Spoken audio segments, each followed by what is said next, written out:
ഇന്ന് ആകെ മൊത്തം കയ്യിൽ നിന്ന് പോയൊരു ദിവസമായിരുന്നു കേട്ടോ. കാരണം പനിയാണ് മക്കളെ, പനി. ഒരു എളുപ്പമില്ലാതെ അമ്മായിന്റെ വീട്ടിൽ പോകുന്നതൊക്കെ ഈ പനി മാസത്തിന് 2 വട്ടം എന്നെ തേടി എത്തിയിരിക്കും. രാവിലെ നല്ല അന്തസ്സായിട്ട് പുതച്ച് മൂടിക്കിടന്ന് ഉറങ്ങിയതുകൊണ്ട് ഉച്ചയ്ക്ക് 12:30 മണിക്കാണ് അപ്പം ഉണ്ടാക്കിയത് കേട്ടോ.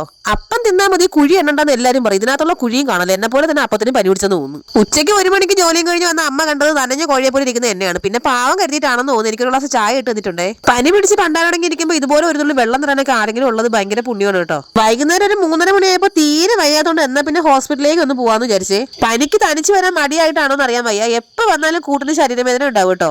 മിക്കവാറും നടന്നു പോകുന്നിടയ്ക്ക് പാഴ്സുകളെല്ലാം ഇളകി തറയി വീഴുമെന്നാണ് എനിക്ക് തോന്നുന്നത്. ഹോസ്പിറ്റലിൽ വന്നിരുന്ന അമ്മയും മോളും എന്താണ് ഈ അന്താരാഷ്ട്ര ചർച്ചയെന്നാണെങ്കിൽ എത്ര കുത്ത് കിട്ടുമെന്ന് ഞാനും ട്രിപ്പ് എന്നാൽ അത് മേടിച്ചിട്ട് പോയാൽ മതി എന്ന് അമ്മയും. എനിക്ക് ട്രിപ്പ് ഇട്ട് 1 മണിക്കൂറൊന്നും കിടക്കാൻ വയ്യ. അതുപോലെ ക്ലാസ്സിൽ ഒഴിച്ച് എന്നാൽ കുടിച്ചിട്ട് പതുക്കെ അങ്ങോട്ട് പോവാന്ന് ഞാൻ. കുടിക്കുന്ന കാര്യം പറഞ്ഞപ്പോഴാണ് ഓർത്തത്. ഹോസ്പിറ്റലിൽ ഇറങ്ങി നേരെ പോയത് അടുത്തുള്ള ചായക്കടയിലായിരുന്നേ. വേണ്ട ഈ ഇരിക്കുന്ന മുതലിന് സ്കൂൾ വിട്ട് വരുന്ന വഴി തന്നെ പൊക്കിയതായിരുന്നു കേട്ടോ. അതുകൊണ്ട് തന്നെ അവർക്ക് ഭയങ്കര വിശപ്പായിരുന്നു. പനി ആയതുകൊണ്ട് ഷാർജ മേടിച്ച് കുടിച്ച അമ്മ തലക്കിട്ട് അടിക്കുന്നുള്ള കാര്യം ഉറപ്പായതുകൊണ്ട് ഞാൻ ചായ മേടിച്ചേ. ചായ അടിച്ച ചേട്ടന് ഷുഗർ ഉണ്ടെന്ന് തോന്നുന്നു. പഞ്ചസാര തീരെ ഇട്ടിട്ടില്ല. പിന്നെ മേടിച്ചത് ഈ പുട്ടുകുറ്റി പോലെ ഇരിക്കുന്ന 2 ഷവർമ ഇരുന്നേ. ഒരാൾ ഇതേ പായസം കൂട്ടി സദ്യ കഴിക്കുന്ന പോലെയാണ് ഷവർമ കഴിക്കുന്നത്. ജലദോഷം അതിന്റെ ഉച്ച സ്ഥായിലെത്തി പനിയായിട്ട് മാറിയിട്ട് എന്റെ ഉച്ചം തലയിൽ വന്നിരുന്ന് ചോദിക്കുന്നത് ഈ പനി ആകുമ്പോഴെങ്കിലും ഈ വായ ഒന്ന് അടച്ചു വെച്ചുകൂടേന്നാണ്. പനിയല്ല അവന്റെ അപ്പാപ്പം വിചാരിച്ച പോലെ എന്റെ വാ ഞാൻ അടയ്ക്കൂല.